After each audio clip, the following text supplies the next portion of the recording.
क्या तब हमसे गलती हो गई कि हमने भारत का नाम बदलकर इंडिया रख दिया? बहुत बड़ी गलती।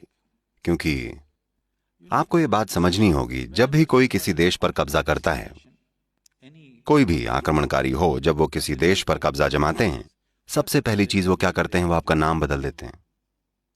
ये हावी होने की टेक्नोलॉजी है, ये दास बनाने की तकनीक है। आप इस पर गौर कीजिएगा। अगर आप अफ्रीकी अमेरिकी इतिहास पर गौर करें, जब अफ्रीकी लोगों को लाया जाता था तो बंदरगाह पर ही पहला काम यह होता था कि उनका नाम बदल दिया जाता था। उनके जो भी अफ्रीकी नाम हुआ करते थे वो बदलकर कुछ फालतू नाम रख दिए जाते थे। हमारे साथ भी यही किया गया है। इंडिया, इसका क्या अर्थ है? इसका कोई अर्थ नहीं है।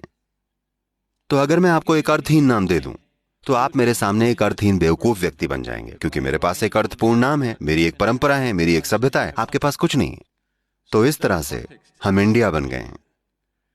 सबसे पहली बात यह है कि देश की धारणा हर किसी के मन में रच बस जानी चाहिए, क्योंकि राष्ट्र बस एक विचार होता है। जब यह विचार आपके मन में प्रज्वलित होकर दिल में बस जाता है और आपका यह भाव सर चढ़कर बोलता है, तब जाकर सच में आपका एक देश बनता है। नहीं तो देश बस एक कागज पर होता है। यह हमारी आज की दुर्भाग्यपूर्ण सच्चाई है। तो कम से कम जब वो 1947 में गए, तो पहली चीज हमें यह करनी चाहिए थी कि नाम बदल दिया जाता, और इस तरह से बदला जाता कि किसी ना किसी तरह से यह हर किसी के मन में गूंजता।